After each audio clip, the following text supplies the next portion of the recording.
Can we get the chats? Can we get the chats? That is the question. To find and activate. That sounds like a crime-fighting duo. To find and activate. You're on the quest. Not on the job, not on the case. You're on the quest. The Meta Quest 3, which we haven't played with yet. All right. Let's see if we got... Is that a Dylan Theus? Yep. That's another one. Let's see them fake messages. There we go. Dylan Theus takes the crown. Hell yeah. And a boom. Oh yeah, it's Adam. Oh yeah, it's the Growly Bear. Oh, you beautiful, beautiful bastards! Twitch has an unfair advantage always, in that it's the faster of the two. And I got a lot of things to resettle. We're doing a different thing today. What do you say, Mr. Kip Corley? Good morning to you from lovely Austin, Texas. It's a little bit breezy and cool. We had a storm front come in last night. It's great. Oh, nothing less than a miracle, JZ 3370 or 6373. It's a big one. What do you say, Recluse Studios? Good to see you guys. Hey guys, look. We're finally at the part where I get to do the thing that I always wanted to do, which is have this studio be as rad as it can be. Ladies and gentlemen, make some noise. Ryer Appeldoorn. I snuck attacked you. What's up? You did. I was.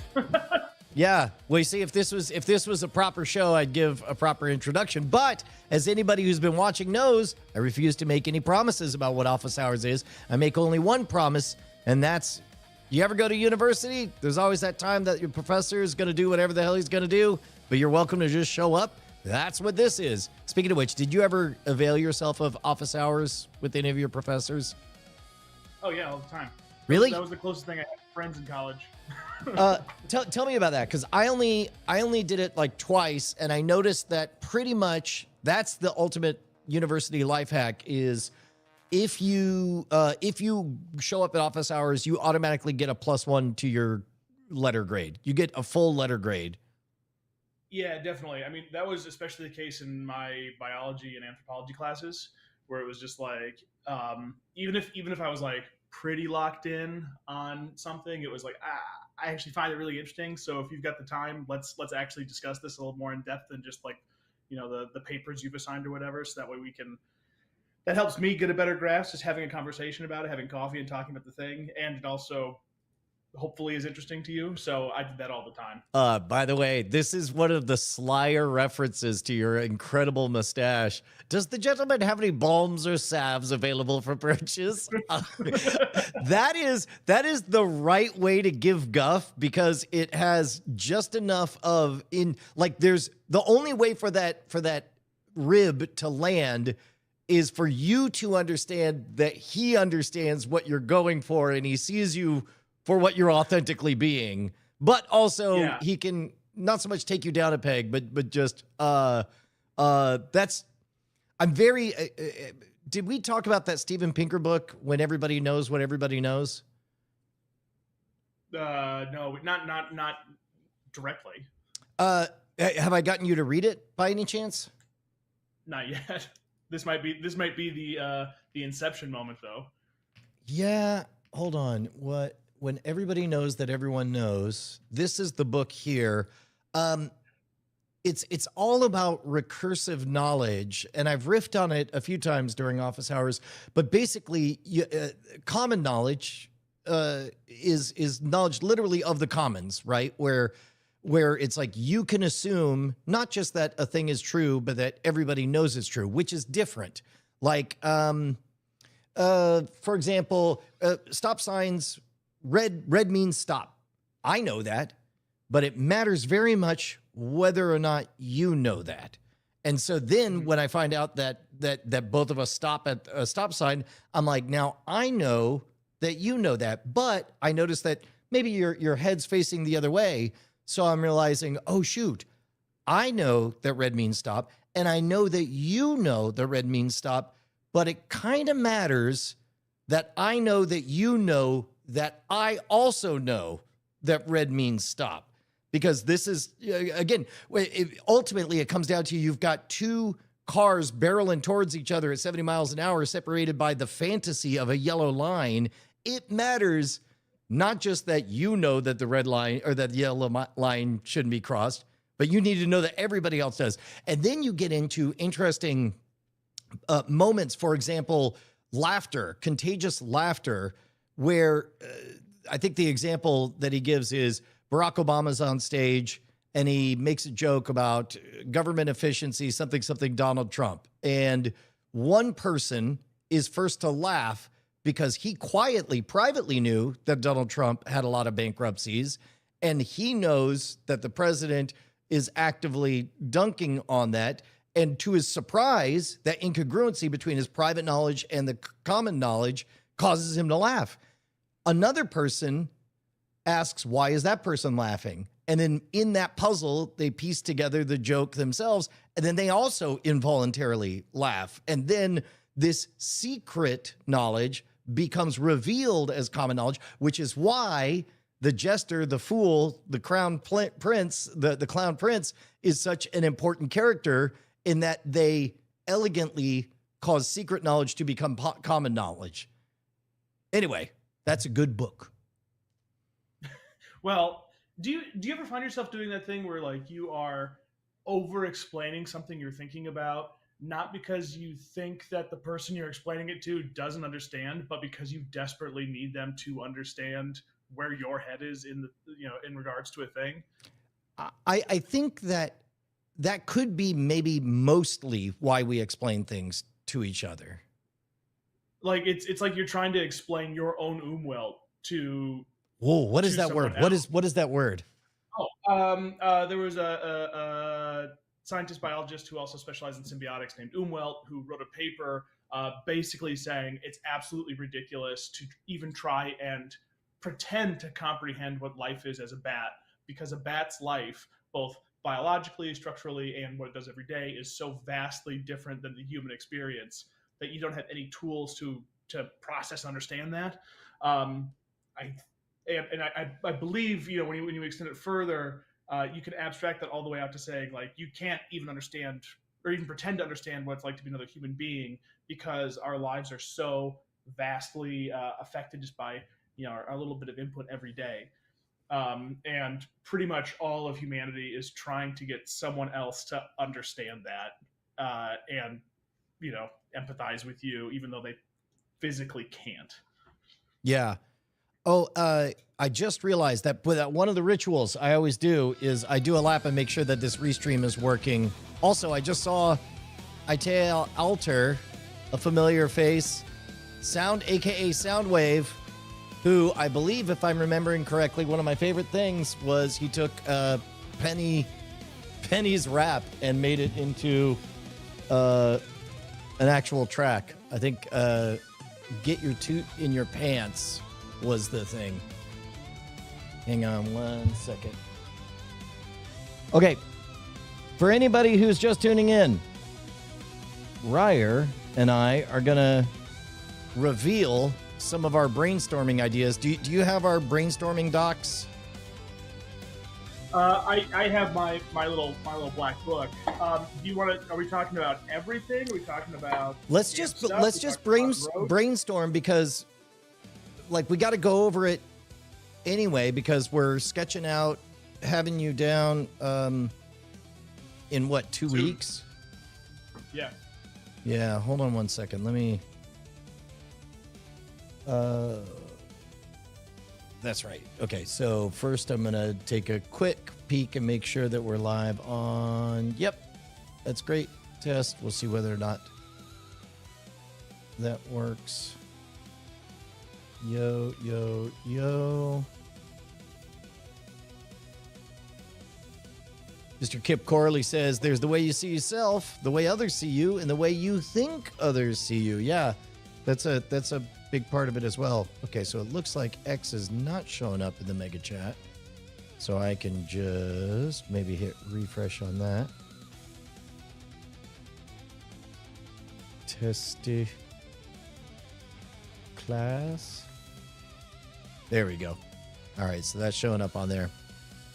And then I don't know how many folks are in from check one. This one should be Modern Rogue, and this other one should test again. Yeah.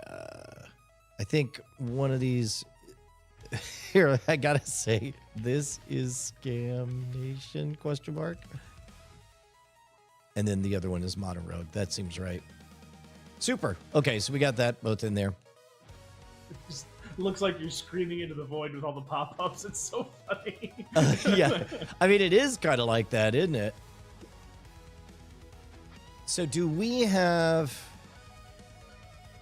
There we go.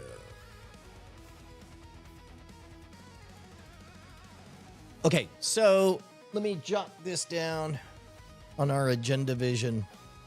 Oh no, I just realized that whenever I have a guest, I hadn't factored in like a 3-shot with something to write upon. Whoops. I guess we could just recursively watch ourselves over here. Well, here, maybe... crap. This is the closest thing I have to a thing to jot on. You know what? I'll just do it that way. Of course. I don't know why that didn't occur to me. Looks good. Okay, so what were some of the... do you have the list in front of you? We could just write them down. Well, products or episodes? Episodes. Okay. Yeah. And here... Yep. Whoa, watch this. We're about to get clever. Layer. Gonna switch media over for this wide one. Here we go. So this will be kind of weird. That'll be all right. Ooh, ooh. There we go. Okay. 2026. Ryer and Bri.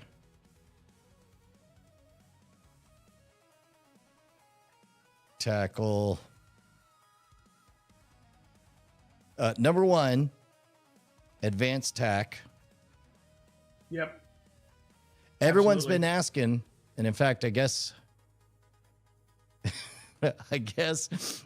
I'll ask before anyone else can ask. How's tech coming along? How's tech board? There is currently something at the printers getting printed. Ooh. Okay. Yeah. So also, I don't know, you don't like purple. Yes, that's right. And I also acknowledge it's an irrational dislike because it's not lost on me that there is purple behind me. It is not lost on me that over here, that makes purple. So I don't know why some leftover holdover part of my child brain seems to think it doesn't like purple, but that is, you said name a color, don't think about it. And I said purple. I hate purple.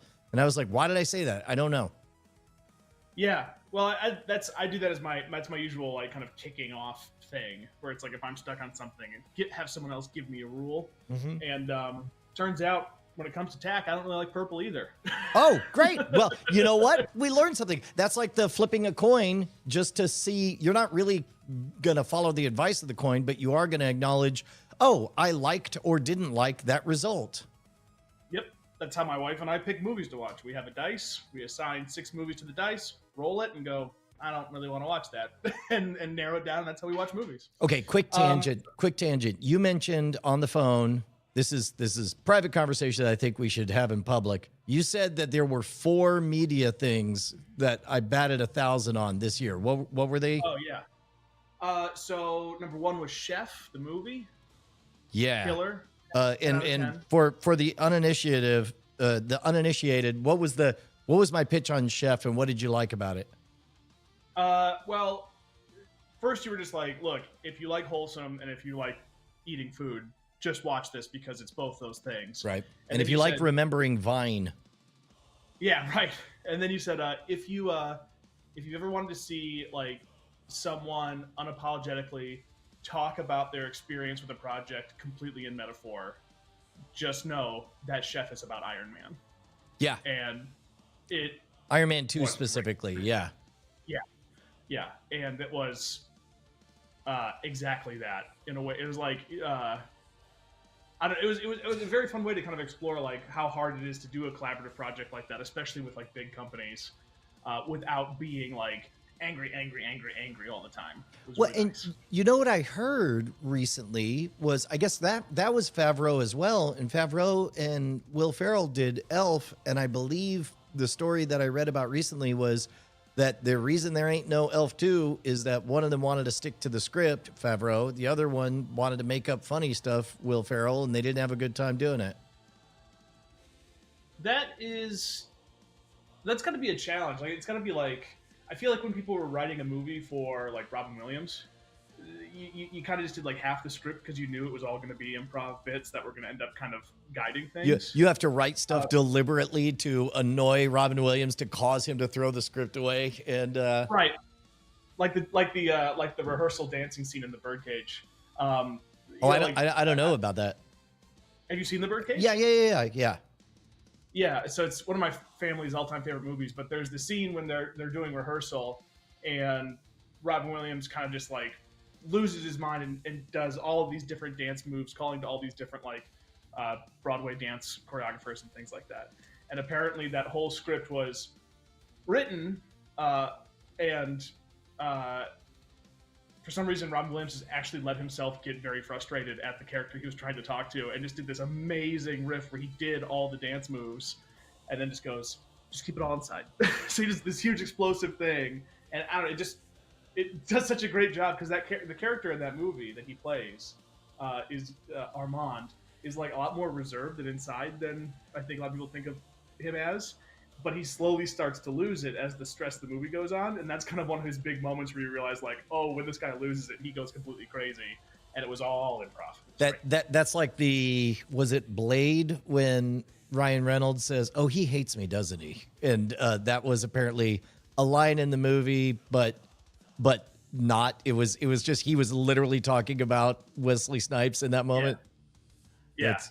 That's I don't know, like everyone talks about that in the Jim Carrey Grinch movie, where like they say like, oh, you know, he pulls a tablecloth off a table, and all the stuff on the table stays in place, like, you know, that classic magic trick. Yeah. And then he stomps back at the frame and knocks everything off the table, and everyone's like, oh, that's like one of the greatest improv bits of all time. And it wasn't improv. That was in the script. It was set up to do.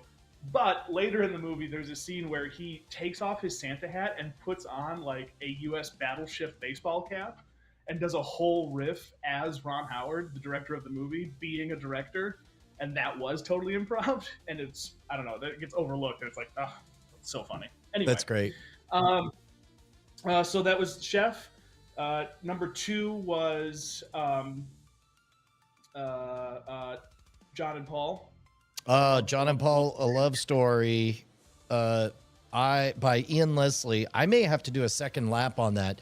That if you're not a Beatles fan, don't bother, because I don't know. I mean, if you're also interested in what the creative process is, and you're not a fan of the Beatles, I think you could still give it a swing. Sure, but boy, there's going to be a lot of nouns that don't mean anything to you. Well, speaking of, like, you know, the universals and understanding other people understand, he does speak in like Beatles specific language for the entire book. Yeah. Ian Leslie. But it's great. And if you're unfamiliar, basically you have contemporaneous reports of what the relationship between John and Paul was, but you can't trust any of those because everything is currently present tense and in process. And then you have, so everyone is, whether it's managers, people, almost everybody is selling something or is a player in the unfolding drama in the moment. So you can't trust anyone. Likewise, years later, number one, you have the bias of surviving members owning the story. Number two, you have the sanding down of memory over time where narratives get a little bit too precious and tight.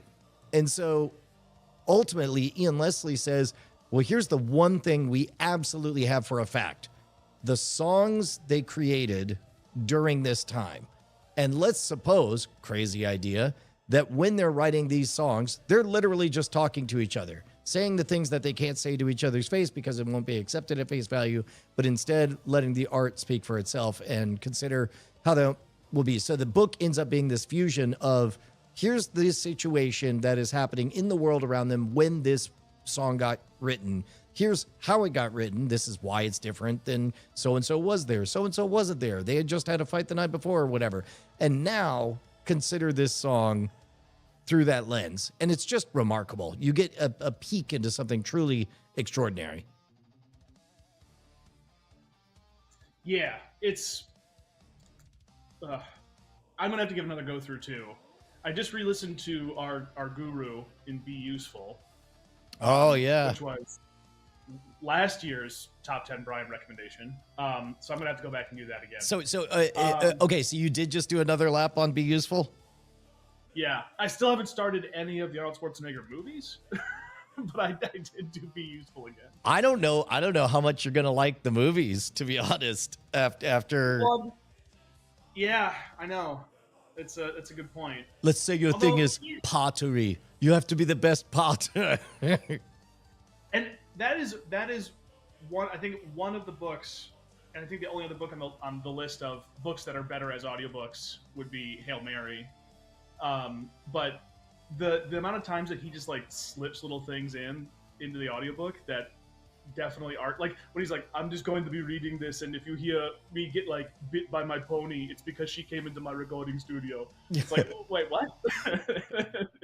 Yeah, there's another one where it's like, and then we put in the public record where it says, well, I'm not going to read the whole thing, but it sounds very complicated. But if you read the first letter of each line, it says, screw you, and to so-and-so, which I thought was kind of a funny thing in a government document.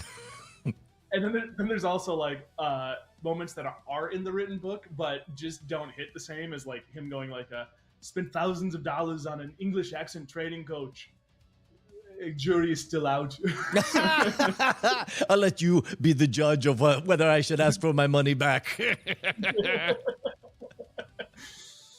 And then Pluribus, which was good enough to get me to get Apple TV Plus. What did you think of the ending? And we'll keep it spoiler free. I am in the position that you were in, where I am now 2 episodes behind. Okay, all right. But I already told you my theory, right? No. Oh, well then I developed my theory at the point where you were, and I enjoyed being right, but I'll not tell you what it is. The last episode I saw was walking through the gap. Yeah. Yeah. Did you form your theory after that? No, I formed my theory around episode 4, but it was my third time doing the first 4 episodes in a row. The big key is this is not a spoiler unless you go back and find the moment I'm thinking of. But on my third lap in, I noticed a throwaway line in the beginning that revealed to me, oh, that's definitely where this is headed. And then that I publicly logged my theory, and then I got the smug satisfaction of being right, which of course is a dumb, silly, petty thing to care about. That's interesting. I'm gonna have to pay attention to that. But I'm gonna have to think about. Maybe I should just do a rewatch. Nah. Anyway, and then the fourth thing the fourth thing wasn't turned out wasn't pop culture, but it was the coaching thing. That, Oh yeah. Yeah, it's strawberry.me/rogue. How's that going? Good. I had my second session last week. My third session is tomorrow. Hey, as far as I know, they're not watching us. After your first session, you're like, Brian, my number one worry is that they can't all be this productive. And how did the second one go? It was pretty productive. Yeah. It's really interesting, like just having someone who is not afraid to call you on stuff, which I know that I've been that person for other people. No one's ever really been the I'm going to call you on this for me.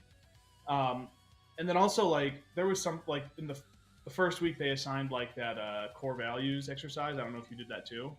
I think I got to skip the line on some of it because my coach, I think she could smell that, oh, this guy already, he could practically do this gig.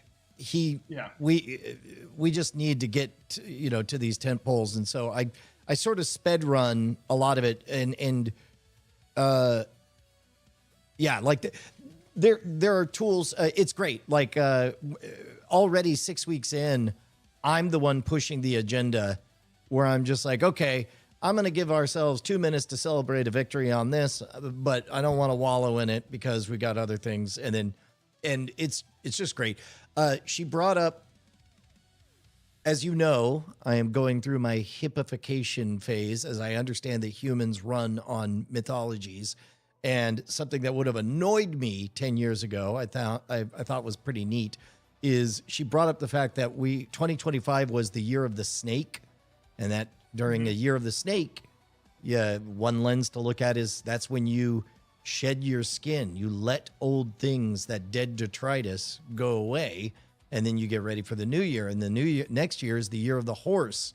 And between all the projects we've been talking about and cooking on office hours, I mean, she said you need to have that saddle. You need to have the saddle tacked and ready to go. Yeah, well, I've been watching Equus the entire time, getting ready for this. I mean, that's totally the only reason I've been watching Equus. Wait, are you serious? I haven't watched Equus. I know nothing about it, except for it's like a romantic horse. Yeah, play. There are some scenes in it. I was making a horse guy joke, but no, I think that is interesting. It's interesting. I mean, I think if we're gonna be candid, like you and I both have had moments already where it's kind of like I don't know if I buy into this, but we're doing it, so let's just be genuine about it and do it, right? Oh, you're talking about doing coaching with Strawberry.me. Yeah. And I think, but it's interesting, like just having the mentality of like being open-minded to it ends up being good. So like if someone's like, it's like, oh, this is the year of the snake, whatever, so it's the year for shedding old stuff. I mean, okay, but if I have like the headspace of like, no, let's just think about it as like that as a productive exercise. It actually is very useful, and so it's interesting having someone not only call me on my stuff, but also saying like, look, I know you don't like this, I know you don't whatever, but we're going to engage in the theater of the mind, placebo kind of thing, and just do it. Oh yeah, tell me about how, because you had an awesome moment where your coach was like, yep, look, normally this is where I'd tell you to write your goals, but this is the kind of deflection you're going to do. And so we're just going to skip that. I'm just going to tell you what your goal is. And then, and you got like, you chubbed up. Yeah. Well, he said like, I mean, that's kept happening. So like it started with him, like me trying to go like, hey, so what's your story? What do you do? And he goes like, nah, I don't know. You're not paying money for me to talk about me. So we're going to skip that, which I loved. And then, he's like, at the end, they have like goals. And he's like, so this is typically where I would have you come up with goals. But I think part of this whole thing is that you don't feel like you have direction. And therefore, there'd be a lot of waffling about you coming up with goals. So I'm going to write these goals down. And then typically in that situation, I would ask, how do you feel about those goals? But you're very polite and you're very whatever. So you're just going to say, yeah, I like those goals. So we're going to skip all of that. I'm going to give you these goals, and we're going to see if and how you do any of them in a week, and then we'll reevaluate. Okay. All right. Great. Now we're caught up. Now I want to hear how did that week go? What happened on the other side? Well, so it happened again because I did the core values exercise, which, that's where like you get this big list of words and you pick like what your values, whatever. Blah, blah, blah. And I totally wasn't feeling it, and I didn't want to do it. And then, like the day before my session, I got a message from him saying like, hey, I know you're not feeling the whole core values thing, but you're going to be wasting both our time if you don't do it, because a lot of stuff is based around that. So how about you just do it right now? Oh, that's like, great. It's like, okay, or if it's going to be wasting our hour together, then yes, I will do it. And then it was interesting to be like, there was I'll admit I did have a little bit of that, like, back in high school doing the homework night before, right before class kind of thing. Which, by the way, I think I can't decide if I love or hate that I have learned that that's sort of part of the ADHD OS is like knowing that. On the one hand, it's like, well, that's great. Now I don't feel guilty about it. And I'm like, oh, that's terrible. Now I don't feel guilty about it. Yeah, I go through that all the time too, where it's like you learn that a certain behavior that you've done your entire life is also like just a side effect or a symptom of your neurodivergence, and you're like, but is it? Or is it the way that I do things? I don't know. The last minute thing is also annoying because it's like the only placebo effect that doesn't work, because you can say that you're going to instill an artificial deadline so that way you don't procrastinate and you get the feeling of urgency to get the thing done. But I mean, well, and this is part of the reason I've mentioned this before. This is part of the reason that there's a number of people who should be afraid of robots taking their gig or whatever. But I have yet to feel so much as the slightest twinge of disappointing a robot. And indeed, I suspect that it's only other human beings that will drive me. Or, I guess you could create an elaborate ruse to fool yourself temporarily. But at some point in your heart of hearts, you're going to know that it's just a robot. I'm not gonna stay up late and miss this moment hugging my daughter for a robot. Yeah. That's. Do you think that'll come? Do you think that'll happen? Do you think we're gonna get to a moment where it's like, oh, I'm actively disappointed in this robot and I care about it? I care about that.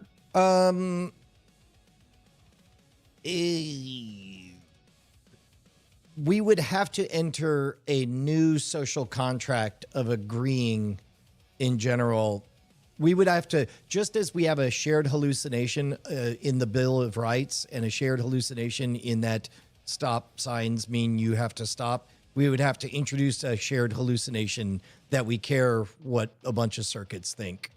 And yeah, I don't see that happening in my lifetime. Yeah. Anyway, what do we want to do in 2026? Yeah. For TAC, can you tease and tell us a bit about where your head's at? Because I think I've mentioned, I've shown some of the prototypes. By the way, this one is so fun just to hold and touch. There's something here, but unfortunately it's not compatible with the 1.0 design. But I've never encountered something like this, and everyone who sees it and touches it reacts to it. Yeah, it's almost like chainmail, right? Where it's like a bunch of these solid pieces making a liquid thing. And I mean, it's so funny too. Like, I showed it to my mom, and the first thing she thought was like, "Oh, it's a trivet." A trivet? What is a like trivet? A pot holder for like you've got a hot pot and you don't want to like damage your countertops. You put Oh. the thing down. Yeah. And then Bonnie saw it, and Bonnie's like, "Oh, like you can make it into a bag. It would be really cool." And I was like, "Yeah, that actually would be really cool." I was kind of thinking it's a thing that becomes solid that you can kind of crumple up and put in your pocket, kind of like Batman's cape in the Nolan Batmans. Yeah. But I think we have I think we like having a solid board for TAC to give it a feeling of solidity. Yeah. Well, what we have is a pressing need in that the folks at Crab Fragment Labs are being very patient, waiting for us to deliver our 1.0 so that we can get going.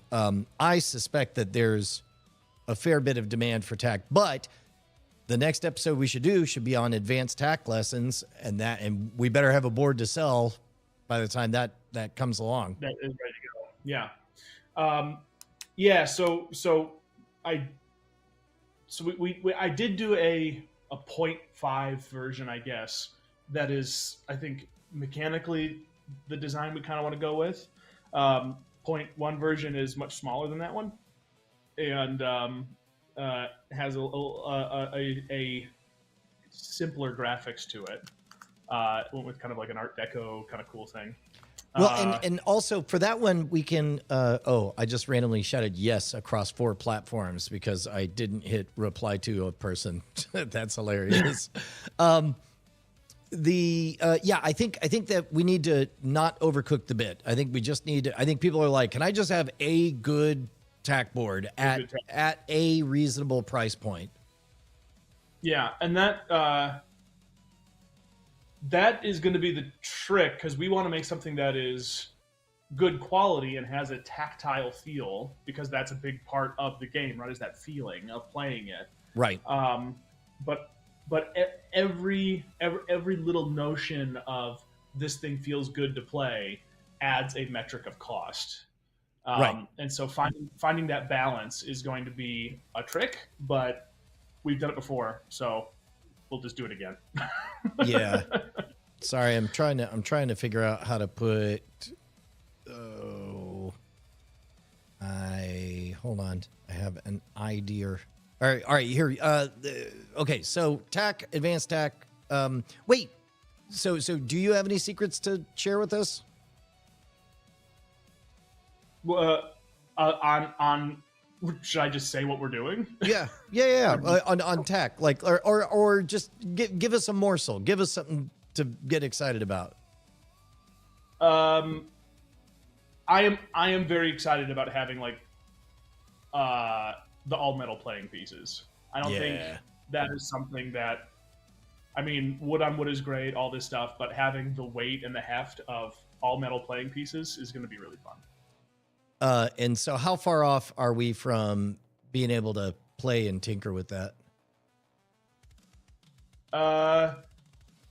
The Roadstone pieces shipped yesterday. Ooh. Those are coming from a more local metal fabricating company. And like I said, the board is at the printer right now, getting the actual deck board put on. So best case scenario, we have everything for when I come down, and we can play with that version 1 and see if we like it. Ooh, I love it. Okay, cool. All right. Well, so advanced TAC, that'll be a definite one. You don't have our list that we were playing with, do you? I do. Okay. I do. Let's run it down, and we'll get the board of directors to chime in on what they think is good. Okay. So you have a lot. I have a lot. I'm going to go with some of the ones that we had perked up out of those. So okay. Crop circles, stone skipping, magnetic implants, paper making. Crop circles, stone skipping. Seems like a slam dunk.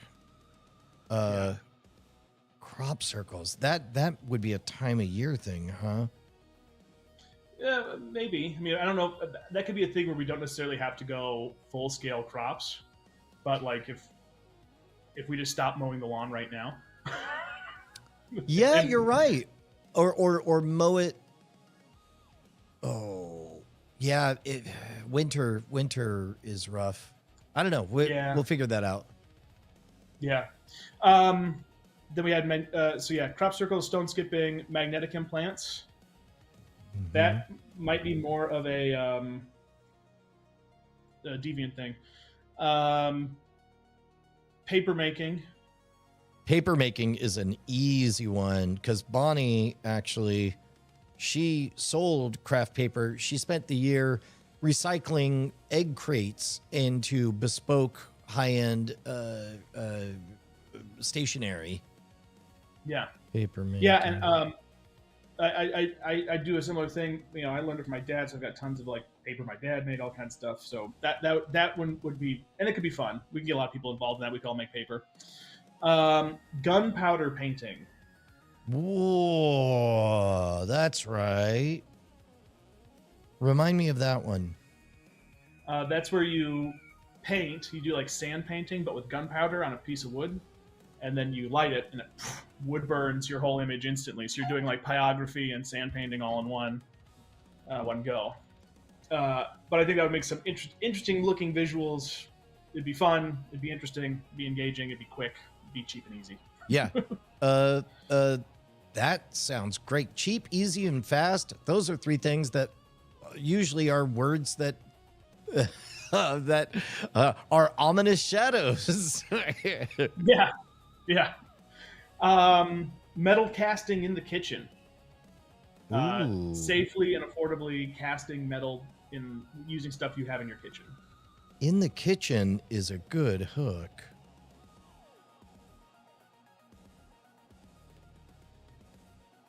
Yep. All right.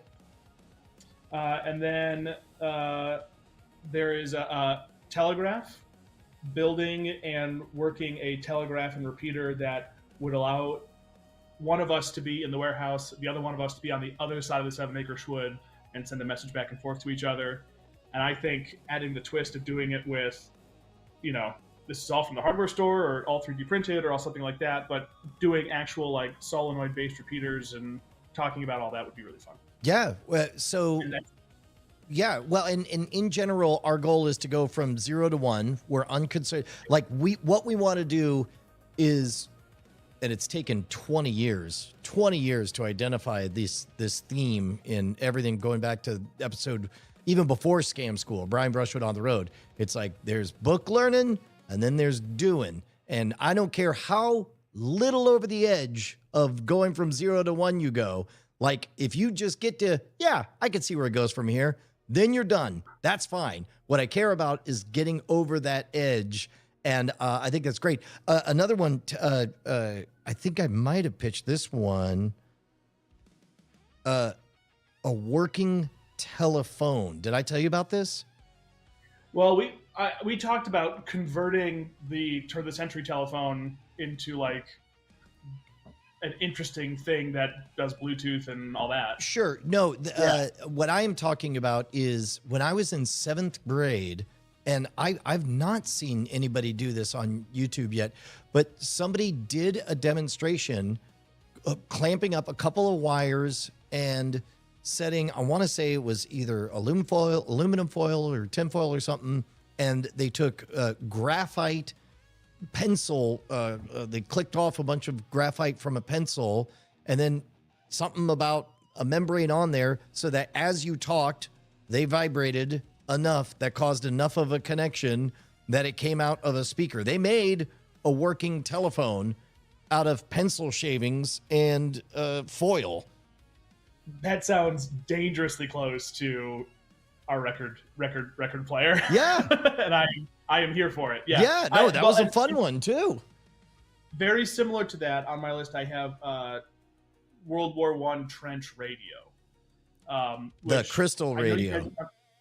Yeah, and like from everything I've seen, it's like, oh, we buy nothing. It's all stuff that we scrounge around to make. If you're coming down in a week or two, I know that around the 10th, I'll have to double check my calendar. We have Josh Nass, Crash Course Ham Radio, coming down, and so we can do that with him. In fact, let me text him.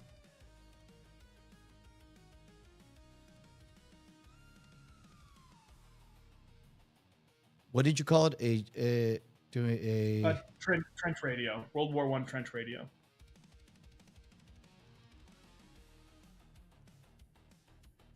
Trench radio. Planning out our time while Ryer's in town.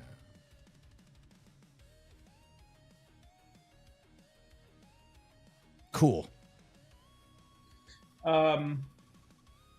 So then the rest of my list gets really weird and probably untenable. But Well, we go over to your list. let's riff. There's no wrong answers. Okay, everyone buckle in. Okay, prison tattoo. Oh yeah. Well, as a matter of fact, totally- you know that it's an unacknowledged tradition at Founders Day that people keep getting prison tattoos. Yep. I saw this one kind of was inspired. I saw one of those like horrible, annoying like life hack videos where you turn and then I kind of dug deeper into it, and there was a video of someone in prison who used a vibrating toothbrush to make their own tattoo machine, and it was like, yep, let's do that. I will gladly get a tattoo made with the thing that I made. Ooh. And then the Great Bug Bake Off. Bugs are the protein of the future. You and I doing a Bake Off style episode using insects as ingredients. That's great. The Home Alone zip line. I want to make the zip line from Home Alone. What was is it just a zip line or? Well, it's that part of the movie where Macaulay Culkin like uses everything he has around the house. So if you take screen grabs, he uses like roller skates and bicycle handlebars and all this stuff. And so I was thinking of it both as like a would this actually work and as like a prop replication episode. So a little bit of both there. Backyard action movie where you and I explore kind of ways to make classic practical movie special effects and then make a action scene using those special effects. And then I have in parentheses, mostly an excuse for me to light a cigar with a wad of cash and fire squibs in a white suit. Okay. All right. Yeah. But it's been a minute since we've had the time to do a cinematic thing. So I'd like to do another cinematic, I think it'd be fun to do, like, SFX. Just doing like an action scene, good guy, bad guy, and it's all stuff that we've made. Yeah. Cheating at team building games. Cheating at team building games. Ooh, the metagaming of team building, because ultimately, let's say, okay, so you're at an event, they have to do a team building thing. You don't want to do it.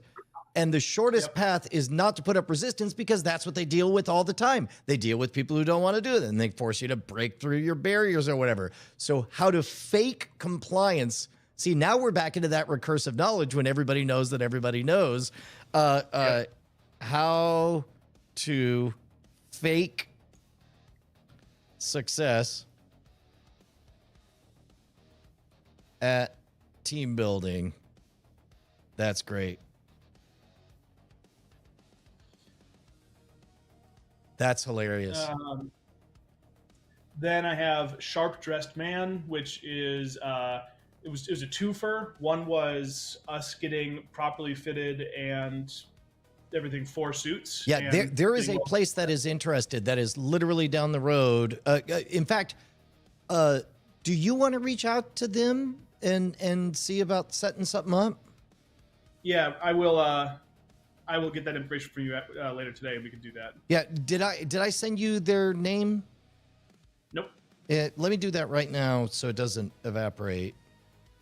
And then the part two of that is, was like a man on the street episode where one of us is really well dressed, the other one is dressed in just like jeans and a t-shirt, and we see if that affects the way we're treated in public. So based on that's a segment that's in my social engineering lecture where there was a study at the University of Texas at Austin where they had people jaywalk either in plain clothes or in a sharp tailored suit, and they noticed how many other people would follow the jaywalker if he confidently was wearing a suit. And the answer in that study was 3 times as many people, which also, this is an idea that I've been floating with Perry Carpenter, who was just on a couple of episodes.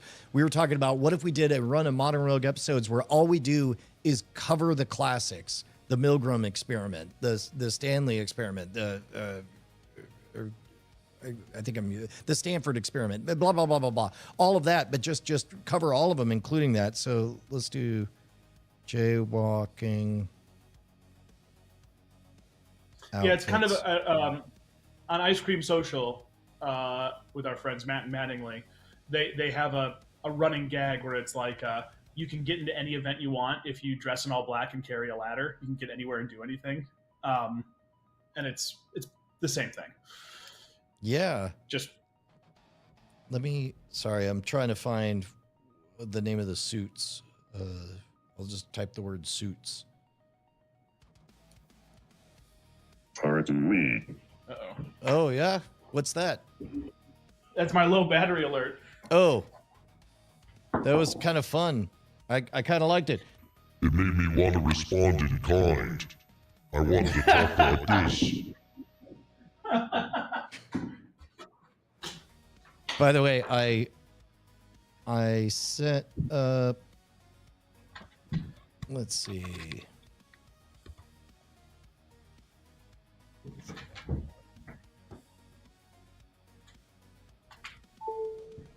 Where is? I'll just have to find it. He says unhelpfully. Well, I wrote a note in my to do for today, so I can poke you about it. All right, well. as long as it's externalized, and so we know it'll hit a queue. Yeah. That was another one that I had was Ryer and Brian go to what was it called? It was like Manor Etiquette. We go to etiquette school. Oh.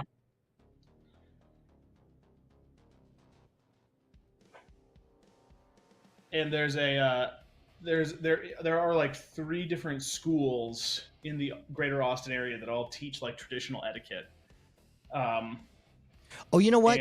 We could break it down to even a more specific, because if we're too broad on basic etiquette, then we run into they're doing it wrong thing. But if we do something highly specific where nobody is an expert, and then the audience is on our side cheering for us, like, whatever this weird thing is, I hope they make it.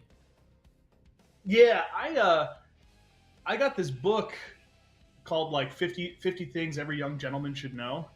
Yeah. And I think it's interesting fodder, even just as like you and I looking at the chapter and going like, why do you think this is no longer relevant? Or why do you think we should do this or whatever? And then maybe figuring out some way to experiment on top of that or something could be the way we go with that. Mm-hmm.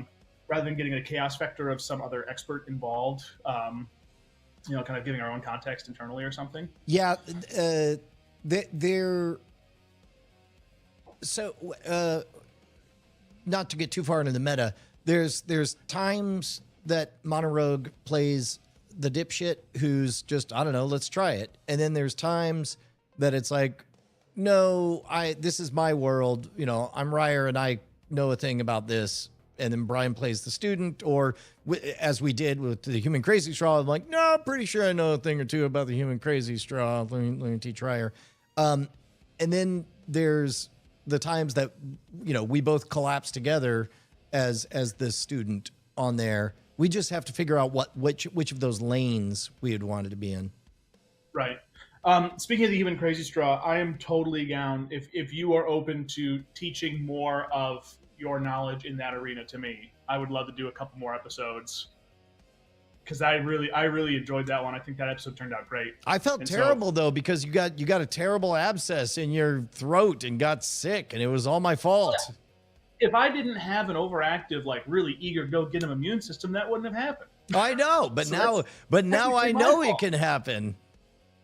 Yeah, but it got taken care of. It wasn't that big of a deal. These things happen.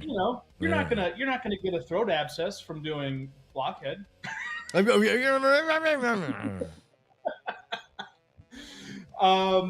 See, I had I want to do the anatomy of a prank, where I have been watching a lot of Jackass, and boy, that works so much better than pranking the unsuspecting public. But I think pranks in general I don't like. The only way for a prank to be good is if the person getting pranked is the one who enjoys it the most. Yeah. And Well, so, and that is, you have to have an explicit agreement at some point. Like when we were on the road, CJ and I, when we were touring all the time, you met CJ Johnson, right? He was the illusionist that I ran sound for when I was courting my wife, who was the lovely assistant. And we had an explicit agreement of anytime, anywhere, jump scares are fine. And so we got to the place where a jump scare would happen, and then we wouldn't even physically manifest. We would just go 6.5, you know, and it was great. It was great. and the thing that feels most natural in that is,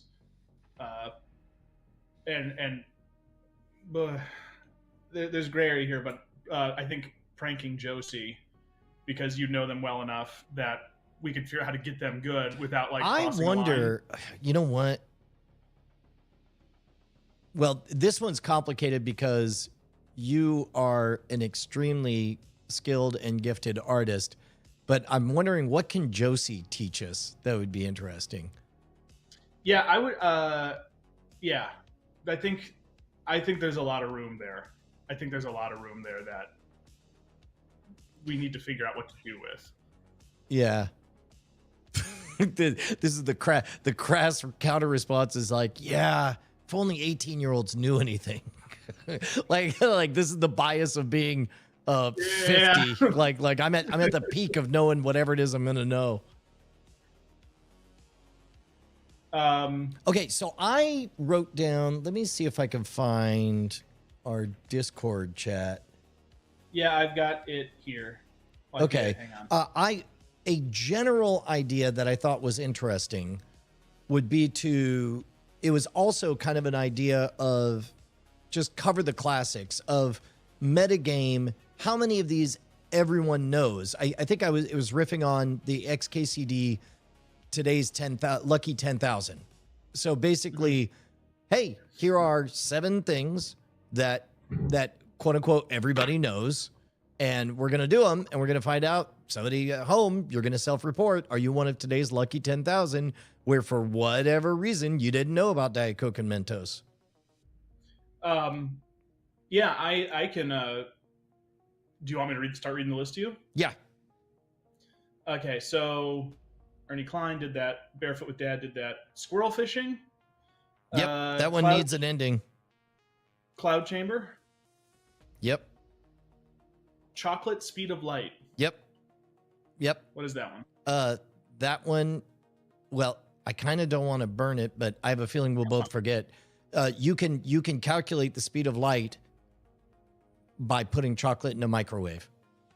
Cool. Okay. You can basically, if you take a thing of chocolate, put it in a microwave, run it for 10 seconds, and don't let it spin, and you'll notice that there are 2 soft patches that will emerge.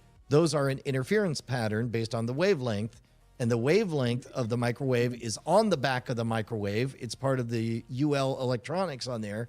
So there, from that, you work backwards, and you're actually able to calculate the speed of freaking light. Light. That's cool. Yeah, like right? That's small world, like big that. world. Yeah. Card overhang from Scam School. Card overhang. I wonder what it... Did I write it as one word? Overhang? Yep. Card overhang. Yeah. There are a lot of these on my list too, where it's like, what did I mean? Man, by... past Brian. That's the worst thing about past Brian is when it's so obvious and he's convinced that future Brian can't possibly have forgotten about this one. Damn it, Tuesday Bojack. Yeah. No, yeah, absolutely. exactly. Kintsugi, which is the repairing ceramics with gold. Whoa. Yeah, Bonnie was bringing that one up. Yep. I know Brant and I were talking about it last time I was down there too. I think Bonnie that's a natural one where maybe we get Bonnie involved. Oh, that reminds me of another one. I think it's called Dorodango, which is using mud to make perfectly polished and mirror finished perfect spheres. Is that the one that the Mythbusters did with the turd? They polished a turd? Polishing a turd? Yeah. Yeah. But that one, I mean, talk about it's not quick, but it's cheap and easy. Coins on dry ice. Wait, what about dry ice? Coins on dry ice. Oh yeah, yeah. That's Yeah. I'm just gonna write that. Talking tape. Any idea what that is? I know exactly what that one is. So, talking tape is picture a LP, how that works, right? Now picture that's on a strip of fine lines that are tight together or out together, and then you just kind of you zip something along it like a zip tie, zzz. But we 3D print. Yeah. We take a file, and then we 3D print a thing, and we like zzz, and then we replicate it. We 3D print a sound. Yeah, like those musical roads that a couple of colleges have and stuff like that. Yeah. I like that. That kind of reminds me. Have you seen the video of the guy who does like vinyl scratching, but he does it with tape loops? No. I'll see if I can find it again. But like he has tape loops that are big long tape loops, and he tapes them down like with Scotch tape onto a surface, and then he has made like a little cart that has the reader head from the tape machine, and then he can scratch the same way you would with a record, but he's going Brilliant. linearly. Yeah. Find your blind spot. Yep. That's Diet soda floats, regular sinks. didn't know that. I've already past Brian already knew it. Current Brian forgot it. Raw versus cooked egg spin test. Yep, that's an everyone knows. Ping pong ball levitating in a hairdryer. Yep, that's another one. So I think they get less impressive from there, but as a collection, there'll be like one amazing surprise that everyone knows, but somebody didn't. Yeah. What's the McGurk effect? I believe I'm gonna look it up. McGurk effect. Here we go. That's the one. Yeah, that's right. That's one where you'll hear a sound, and if you see the video of me saying ba ba ba, you'll hear ba, but then the exact same sound will play. But if you see video of me going ma ma ma, you will hear a different sound. And also, Josh Van Allen correctly has sussed out, hey, wait a minute. If you do all these just to test them, you'll be able to carve those up and make good shorts. I've been figured out. Someone said the quiet part out loud. Oh, shh. I was thinking, I don't know if a couple of years ago, Annalise and I were talking about doing like classic college skills like hacky sack and frisbee. Oh, yeah. And all that. And then that got me thinking about stuff that I did to get in trouble in middle school, like paper hornets and What are paper hornets? Oh, well, that's where you take a piece of paper and you fold it up into like a certain thing, and then you can put it into a rubber band and Oh yeah, and then whack. back of the neck with it. Yeah. And I was like, yeah, there were tons of those things that were just like the lore of being a kid. Yeah. It's like, can we dive into those and see like how many of them are still fun? And It's fascinating. I've been poking around at some of the first couple of years of Scam School, and it is astonishing how many of those things are no longer objects that you could find at a bar. Matches? How often do you find matches laying around? Cigarettes, not at all. Yeah, it is. I was reading a couple older Magic books, and it's the same thing. It's just, I mean, it's. I mean, there's the obvious one, right? Of like, no one wears tops and tails anymore, so you gotta iterate from that. But there's tons of examples all the way down where it's like, whew, a lot of this, you got to be kind of going in preloaded with your own MacBooks or something if you want to make it disappear behind your thumb. Yeah, that's great. All right. Well. So, which ones do we want to? Actually, we shouldn't commit to nothing. That's sort of the gimmick on this program: is we make no promises. Yeah. I think the first like I think the first 10 that I listed, I'm very interested in doing. I love all of the sort of like the ones you got on your list where it's like classic things that everyone maybe thinks they know but they don't. School science experiments, stuff like that. Oh man, we Those have are- great frisbee golf courses in Austin. Have you ever been frisbee golfing? Yeah, once. Really? No, it's great. It's great. The as a matter of fact, the neighborhood we used to live in up north had a frisbee golf course. So I used to refer to us as living in a golf course community. So what I'll say is the one time I went frisbee golfing, I think I would have benefited greatly from being with a group of people who were very patient and who were there to have a good time and would be willing to teach certain things based on what I was doing, which was not the group I was with, but sounds very much like the group I would be with if I went with you guys. Oh to yeah. make an episode. As a matter of fact, Annalisa's pointing out Mahjong. You know that there's like a hardcore group of delightful biddies who go to Backspin every Tuesday, and they're very territorial and they play it very seriously. I would love to just creep in on that culture. When you Learning and thinking of that, cheating at bridge, because okay, learning bridge, but also there's a rich story of cheating at bridge. So we'll do learning.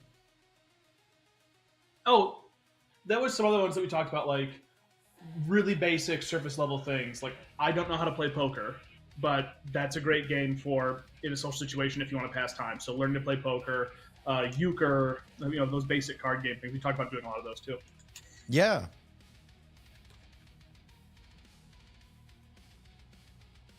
No, that's great. When you're thinking of episode ideas, do you ever like picture an over the top like end scene where it's like, oh, the justification of everything we're doing is just this very intense like skit almost? I used to, and then I encountered reality and realized that what happens is midway through the shoot, you realize you're going a long way to get to a thing, and then the thing wasn't what you hoped or whatever. So now I sketch beginnings, and I'm always confident that we'll find an end point. But when the end point is this epic over the top moment, it very rarely ends up being there. You very rarely get the stuff you need to do to justify that ending or whatever. Yeah, or even worse, it goes exactly the way you'd hoped, and then you're like, well, it kind of sucked, Yeah.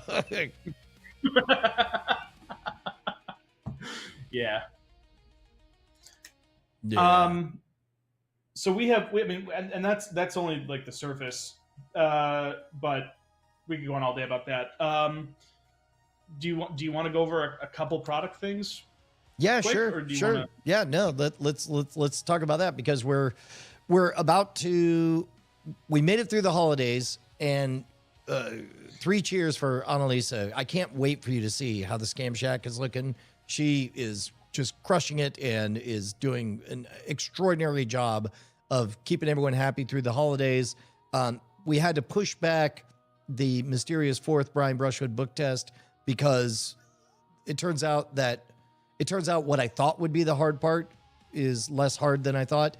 And instead, doing a bunch of graphic design stuff is very, very tedious. And so that's all the pieces are arranged. Anyway, but we had a number of releases that we were talking about this year. What were you thinking?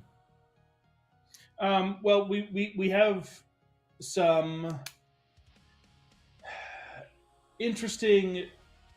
We were talking about doing a couple re-releases, which would be a variation on a thing that already exists. We talked about doing like variations on past puzzle boxes, and tweaking them a bit, so they're kind of a new addition. I would love to do a 2.0.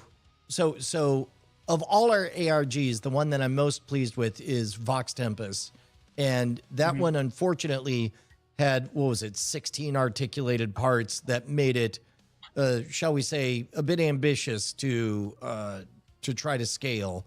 And then we were talking about reimagining it in a way, because all the art is great. The design is great. We just need the internal gizmos to not be so finicky. Yeah, so I've got that redesigned. So there's not, unfortunately, with that design of box, there's not much that can be done to. I mean, it's already at like minimum part number, right? It's already kind of there. But I have redrawn it so it uses less finger joints, things like that. So that reduces the amount of time for cutting. Mm-hmm. I've also got a couple different material samples that we can go with. So that way it still feels good and looks good, but maybe requires a little bit less cleanup. And then I also have dropped off samples to the printer for that as well, because a huge chunk of time for that box was the engraving time.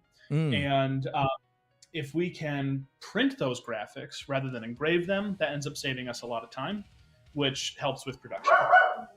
Oh gosh. Oh gosh. Oh, are we in trouble? Oh. I'm going to assume somebody showed up. Oh, that's great. Yeah, Mono-Rogue builds for beginners. I think it'd be great. Yeah, just don't mind them. Just thieves coming in the night. I'll tell you what, while we're waiting on Ryer to return, looking back at the agenda, another thing that I had on our to-dos. Oh, wait a minute. Sorry. Yeah. Which one is this one? This is Ruby. Ruby. Oh, I wanted to say Rosie. It's Ruby. They're so mad.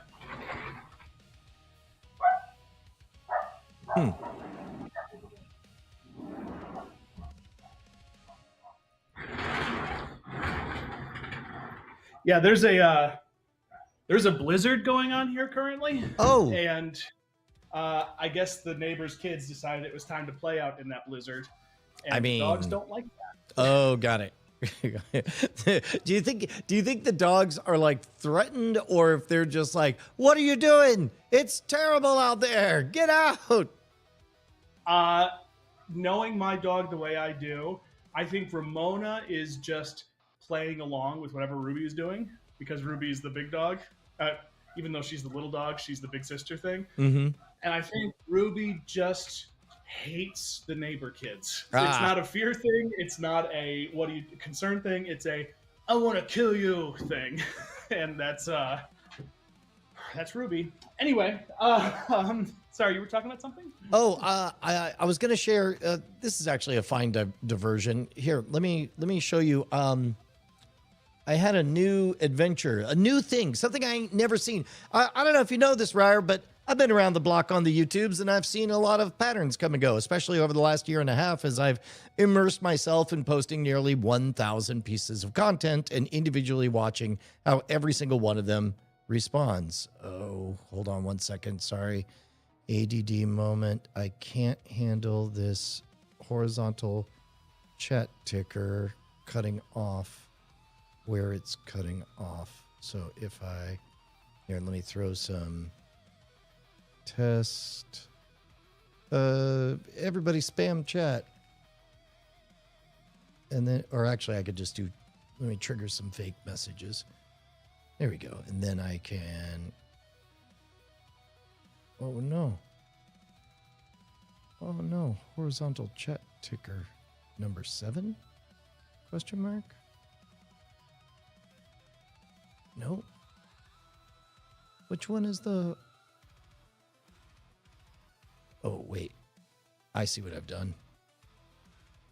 This is the one I should be editing. And so what I could do, there we go. Well, okay, that's close enough. There we go. Okay, now we fixed it. Oh, thank goodness. For a second there, that was very painful. Very painful. I'm going to save that change. Okay, so here's a thing I ain't never seen before. Newest episode is about deepfakes. Hachimama, look at this. And normally there's two things. There's I don't know how far in the weeds we want to get on all of this stuff. Okay, I'll just skip to the curious part.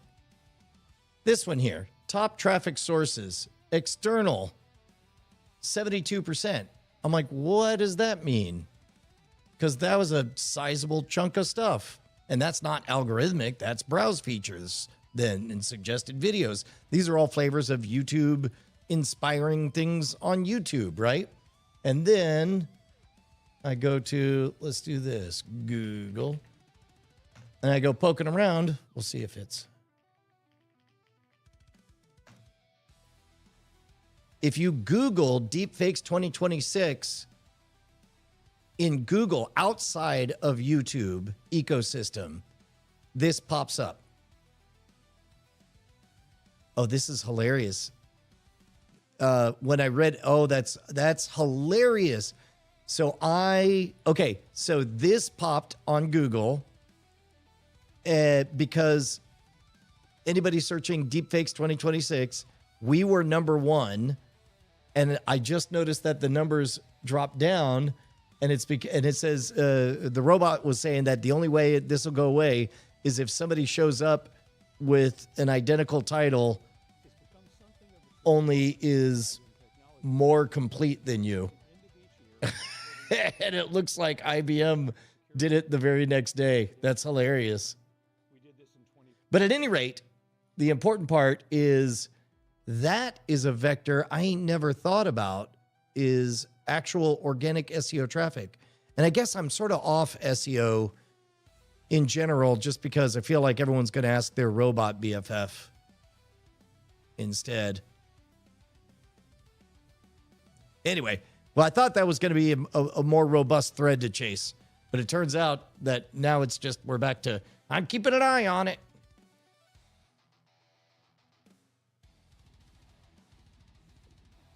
But what were we talking about?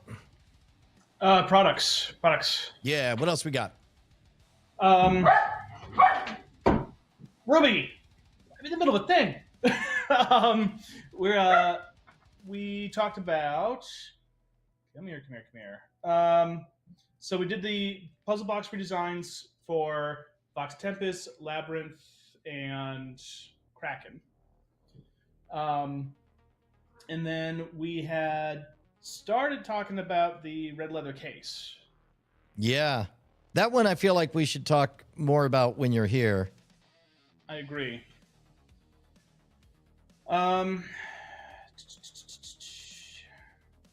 Then we are currently working on a restock of Torbrenner. Oh yeah, did that pan out? We found so a side effect of doing anything when you're ordering overseas. Here's an unfair mischaracterization that probably is 100% accurate. Anybody who has anything made overseas, they tend to turn on the machine and then just leave it going long after your order is finished. And then those show up elsewhere. Whoops. So in this case, we found somebody found a link to the core components of a Torbrenner, very affordably priced to move, almost as though somebody had run more than a production run of it and then had them to move. Did that go anywhere? So, talking with them, they said that they had, I got the email here. They said they had 50 units, but they weren't all the same material. Well, at the prices I saw, I would say just send me whatever you have. Yeah. So they were saying they had some of them were aluminum instead of the brass, which we did not like when we had those made. But I can just order them and we can see what we get and do what we do with them. I mean, at that price, yeah. And then even if it's like a pseudo fake, I mean, the magic of the Torbrenner is not in the tube, it's in the Ryer, right?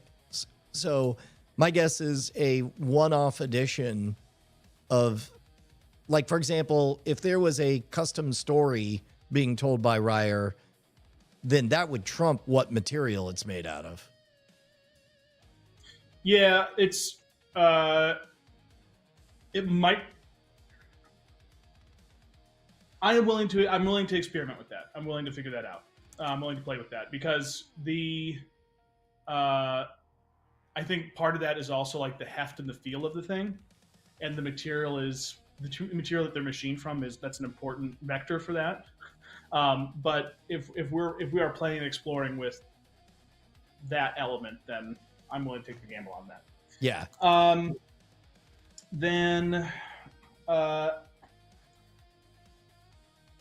was wondering if you think there would be interest in doing a zine, an old school zine, like maybe 4 copies a year, like a quarterly thing. I fucking and it's love full this.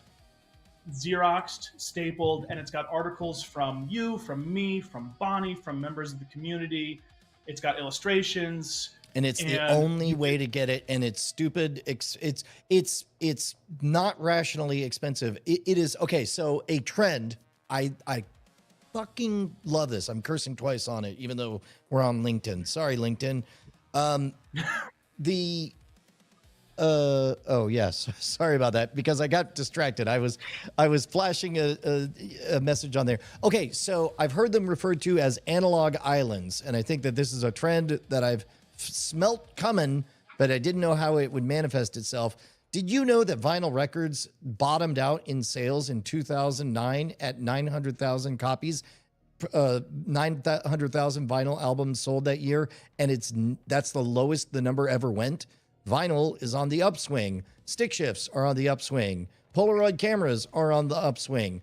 Real stuff you can touch with your hands is on the upswing, because we had a proxy for all of these physical things for a very long time, and then that went away. And now our demographic has aged up enough that we have $99 for a year-long thing. 74 zines a year would not be unreasonable if we treated it seriously and did it lovingly. I think that would be dope. Dope. I think it's also... We're starting a zine, and it's hyper exclusive, and we get to say things that right now we've all had, 10 years of the pain of everything we post is liability. It's inviting angry mobs into your life. I think we could go full Big Brother magazine with it, where it's like, it's physical, it's a thing, and yeah, it's crusty and it's raw, and we're talking about what we're talking about here. I think it's also a very interesting, like, it could be a sort of peek behind the kimono. It could be... We could buy an actual mimeograph. Smell. Yeah, no, I think we could do all of that.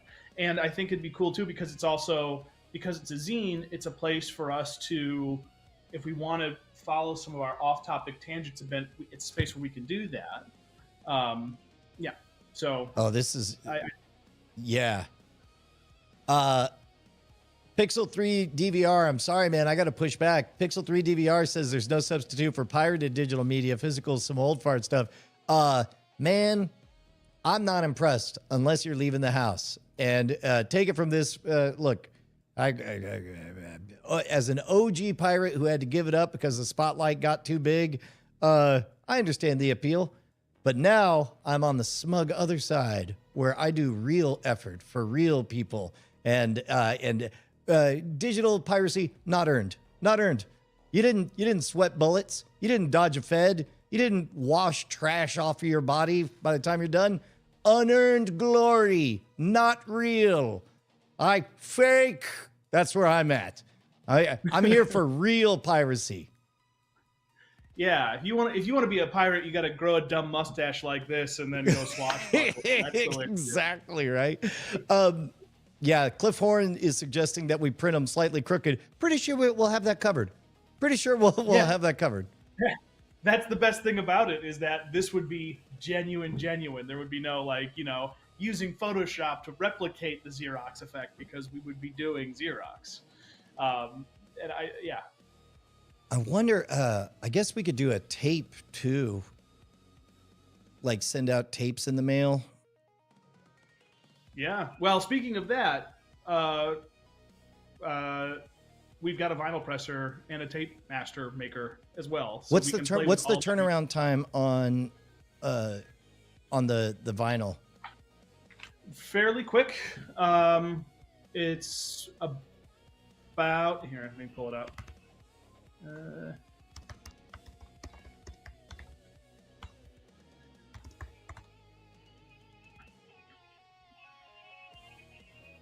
Yeah, Pixel 3 DVR does have a good point when it comes to ownership rights. If that's a motivating factor of the fact that you don't actually buy stuff but license it, then yeah, I am sympathetic to that angle on it.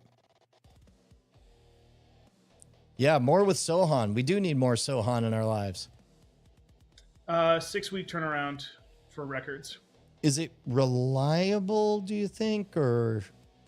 They did all the cassettes for Fox Tempest, and they were amazing to work with. Not only, I mean, they were quicker than they said they would be, and they jumped through some serious hoops for us. So I haven't done records with them yet, but I would be I would be very comfortable working with them and exploring stuff with them. Yeah. And our quantity pricing for because vinyl is big and collectible right now, for the price point that we'd be selling at, I would also be very comfortable with their pricing as well. That's great. Well, if their stuff is in line, if you want to forward me just a link, in fact, you could throw that to my inbox now, because that might be the kind of thing that anybody interested in a pre-order. I've wanted to remaster season 1 of World's Greatest Con and see if I can get it into a 2-disc LP set. I think we might have to do a little bit of judicious cuts to figure out how to get it to match formatting, but we could probably tighten it and do a remastered, like, heritage edition of it, of that canonical open one. I think you could also do Modern Rogue, or not Modern Rogue, World's Greatest Con, yes. But I think maybe your albums could be potential there as well too. Oh yeah, because it's accessible. You know, like doing a vinyl pressing of everything from Great Night to Welcome to the Garden or Enjoy the Garden is doable. So I just sent that to you. Awesome. So then the other thing would be, and I've been a little tentative to even think about it because we are still pushing Ballyhoo, but and we talked about doing kind of all these re-releases. But if we're going to start thinking about, are we going to start thinking about doing another puzzle box? Or do we want to wait? Hold on. There we go. Somebody volunteered editor work. Yes, I'm hungry for editors. Hit me up, brian@schwood.com, brian@schwood.com. I need editor, and send me the thing that you're most proud of. Hopefully it has a story in it, a thing that you're very proud of. Yeah, for the next, I'll tell you what I wouldn't mind. Well, yeah, I don't know. Yeah, we could talk about the next puzzle box. That is your reaction. There is the answer that I that I think I needed from that. Yeah. Okay, so that's the big stuff on my list for all of our brainstorming talk. Yeah, the red leather briefcase I'm really excited about. Yeah, that would be good. I think that's gonna be a lot of fun, but I think we want to talk about it. I think we want to talk about it in person and really think, because we were struggling with like certain sourcing things for the red leather case, and I think leaning into bespoke may be actually a better solution for that than what we were originally discussing. But again, that's me obfuscating. So yeah, well, let's just actually. Here's what I think has to happen: is once your calendar is guilt-free scheduled such that you could be here at HQ, it's going to be like, a diamond factory in here. It's going to be extraordinarily fast moving. Are diamond factories fast moving? Doesn't making a diamond take like a very long time? You know what? We make hints. Turns out Mr. Metaphor didn't have a metaphor for this one. Whoops. Got it. Got me. All right. We're gonna be like a bomber factory, just cranking out airplanes left and right. But that metaphor at least made sense. That's what a bomber factory does. It'd be more like we're gonna be like a bomb making factory. We're gonna have children putting on plays. That's what it's like. I mean, yeah, that is that is accurate. All right. Well, children putting up. I think that's a signal that we should wrap it up. All right, guys. We'll see you guys tomorrow. Thank you for everyone who showed up. Thank you very much to Ryer. We did it. Good job, team.